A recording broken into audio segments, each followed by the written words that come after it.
This is a review for Asteroid City, where I, the now narrator, will become a movie critic in a few moments and review the new Wes Anderson film. Stick with me to find out my thoughts. And we're back, reviewing Asteroid City from Wes Anderson, who every few years or so descends from film heaven to bless every Portland, Oregon girl's life. That's probably a little condescending and callous of me to say. I like Wes Anderson. I think he's a great filmmaker. In fact, you could make a case for him being one of the best working film directors, from Grand Budapest Hotel to Steve Zissou, Life Aquatic, to Fantastic Mr. Fox, and a number of his other films that are legitimately great. But recently, I have noticed a bit of a decline, at least in my enjoyment of Wes Anderson films, and that's mainly because the man can't seem to get over himself. Everything he's been doing recently has been highly self-indulgent, stylistic pieces of, not garbage, I was gonna say garbage, but highly stylized pieces of art. Not garbage, they are fine movies, even the ones I don't like Asteroid City. This is probably my least favorite film that he's made to date. So we were a student film on an enormous giant set in the middle of Spain. Generally, Asteroid City is about a play. It's a play being put on by the characters in the play, in the film. So we have a shell story with Edward Norton, who's writing the play, aka the film, possibly a self-insert for Wes Anderson, but there's also a director that is also could be a self-insert for Wes Anderson. The play, however, is about a whole bunch of characters that all show up to Asteroid City, a tiny town in the desert, all at the same time, and begin meandering around and talking to each other in very stilted and awkward dialogue that we've come to expect from Wes Anderson. And it does look great, and that's something that Wes Anderson has always excelled at. His visuals are very good looking, and that's the Portland, Oregon dream. All of his movies just have this great symmetry to everything, and it's very pleasing to look at, very satisfying to watch. And Asteroid City is no different. The pastels have been cranked to 11, and it looks great. The lighting changes,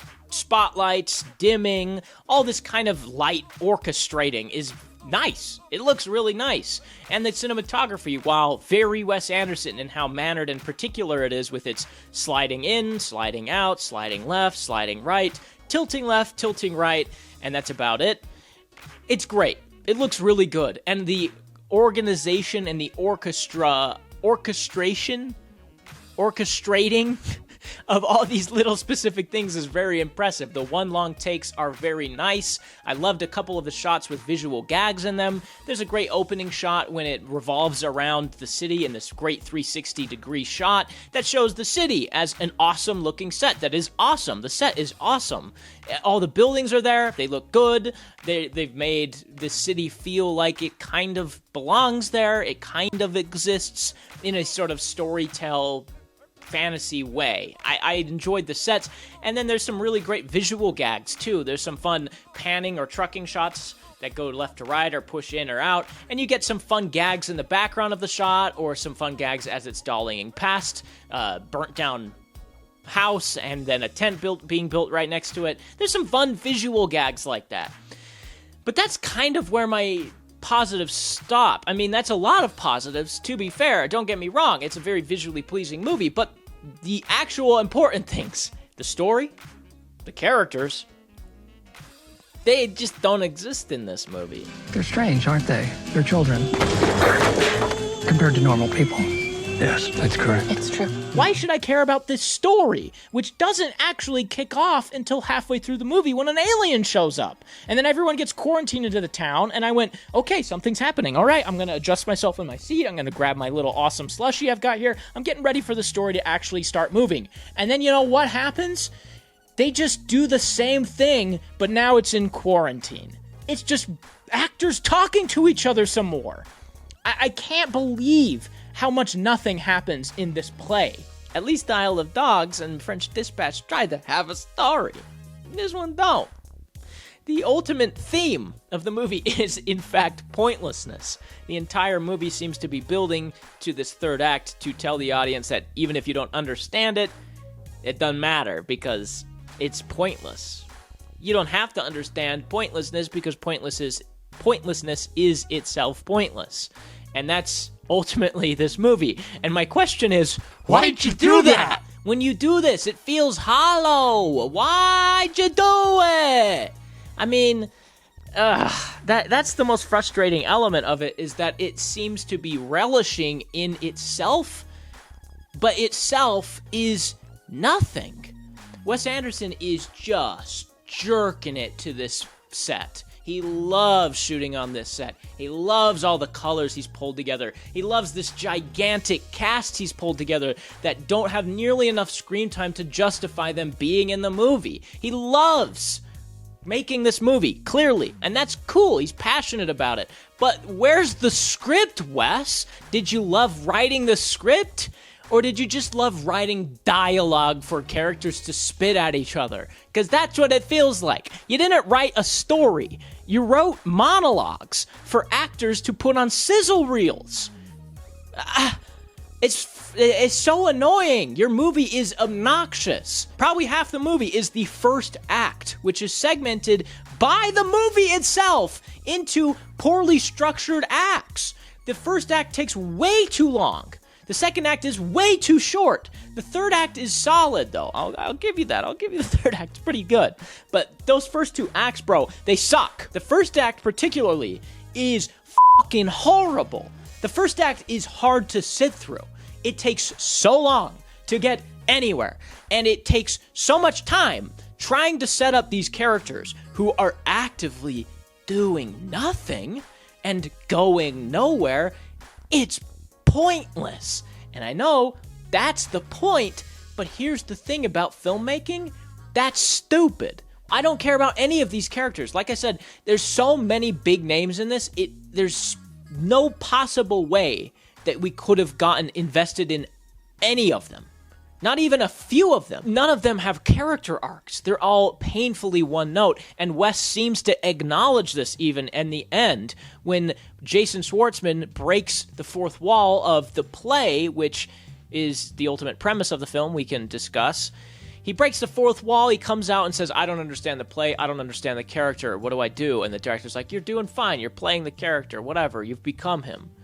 And you know what? It's really easy to become a character when he's just a photographer who continually says, oh, I'm just a photographer. He has a romance with Scarlett Johansson that goes nowhere, and then he realizes that was all pointless, and his life with his wife was pointless, and everything was pointless except for the kids. Is that a character arc? I'm not even sure. It feels more like a flatline. Scarlett Johansson's character definitely doesn't have a character arc. She shows up and is very famous actor lady, and very famous actor lady continues to do monologues for Jason Schwartzman and then leaves. The world will never be the same. That's an alien doing jumping jacks. That's an alien in a top hat. What's out there? The meaning of life. Maybe there is one. Everybody else is side characters at best. Some of them have barely enough screen time to justify them being in the movie at all.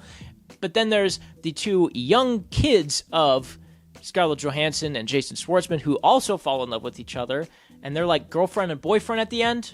They're both smart, and that's their character arcs. There's a guy who just says, do you dare me? And then he does things that are stupid.